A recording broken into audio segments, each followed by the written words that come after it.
রোহিঙ্গা শিবিরে জন্ম নেয়া শিশুদেরও প্রত্যাবাসনের যাচাই প্রক্রিয়ায় অন্তর্ভুক্ত করার আহ্বান জানিয়েছেন পররাষ্ট্র প্রতিমন্ত্রী শামা ওবায়েদ।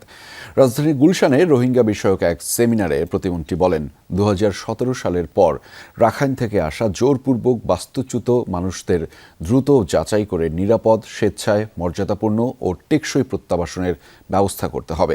সেমিনারে ইউরোপীয় ইউনিয়নের প্রতিনিধি দলের প্রধান মাইকেল মিলার বলেছেন, রোহিঙ্গারা মিয়ানমারের নাগরিক, এ নিয়ে ভুল তথ্য প্রচারে সাবধান থাকতে হবে।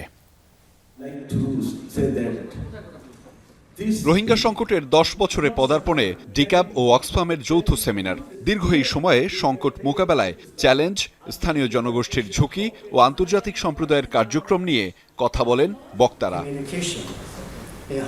সময়ের সঙ্গে এই সংকট জটিল হচ্ছে বলে মন্তব্য করেন আন্তর্জাতিক অভিবাসন সংস্থার প্রতিনিধি।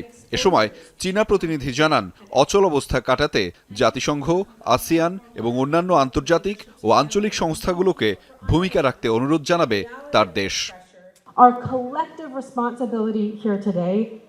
সামনে এগিয়ে যাওয়ার জন্য আমি 4টি অগ্রাধিকার প্রস্তাব করতে চাই। 1. প্রয়োজনীয় সেবাগুলোর অর্থায়ন নিশ্চিত। 2. অবকাঠামোগুলোর সুরক্ষা ও রক্ষণাবেক্ষণ। 3. স্থানীয় জনগোষ্ঠীর সক্ষমতায় বিনিয়োগ। 4. আন্তর্জাতিক ও আঞ্চলিক কূটনৈতিক উদ্যোগ নতুন করে জোরদার করতে হবে। সংকটের একটি শান্তিপূর্ণ রাজনৈতিক সমাধান এগিয়ে নিতে কাজ করছে চীন। মিয়ানমারে অভ্যন্তরীণ সংঘাতের কারণে তা সম্ভব হয়নি। চীন জাতিসংঘ, আসিয়ান এবং অন্যান্য আন্তর্জাতিক ও আঞ্চলিক সংস্থাগুলোকে গঠনমূলক ভূমিকা অব্যাহত রাখার আহ্বান জানায়। দীর্ঘ সময়ের এই সংকটকে মানুষের তৈরি এক ট্র্যাজেডি বলে উল্লেখ করেন ইইউ প্রতিনিধি, যার একমাত্র সমাধান রাজনৈতিক। এই সংকটের সমাধান রাজনৈতিকভাবেই করতে হবে। আমি জোর দিয়ে বলতে চাই, এটি শুধু বাংলাদেশ ও মিয়ানমারের দ্বিপক্ষীয় কোনো বিষয় নয়। ইউরোপীয় ইউনিয়ন এখানে অর্থায়নকারী অংশীদার হিসেবে আছে। মানবিক সহায়তা ও উন্নয়ন সহযোগিতার ক্ষেত্রেও ইইউ বাংলাদেশের পাশে আছে। একই সঙ্গে একটি রাজনৈতিক অংশীদার হিসেবেও থাকবে।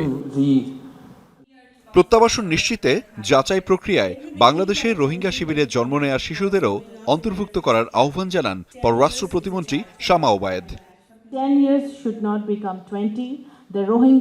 10 বছর সত্যি অনেক দীর্ঘ সময়। আমরা কোনোভাবেই 10 বছরকে 20 বছরে পরিণত হতে দিতে পারি না। আমাদের মানবিক উদারতা যেন আন্তর্জাতিক নিষ্ক্রিয়তার অজুহাত না হয়। যে সংকট বাংলাদেশ সৃষ্টি করেনি, বাংলাদেশ একা সেই সংকটের সমাধান করতে পারে না। প্রত্যাবাসন নিশ্চিতে যাচাই প্রক্রিয়াকে ত্বরান্বিত করতে হবে। ক্যাম্পে জন্ম নেওয়া শিশুদের বিষয়টিও বিবেচনায় নিতে হবে। প্রতিমন্ত্রী বলেন, রোহিঙ্গা জনগোষ্ঠীর শান্তিপূর্ণভাবে নিজেদের মাতৃভূমিতে ফিরে যাওয়ার জন্য বাংলাদেশ পাশে থাকবে, কিন্তু সেটি নিশ্চিতে বাংলাদেশকে একা দাঁড়াতে দেয়া উচিত নয়। আহমেদ রেজা, যমুনা নিউজ, ঢাকা।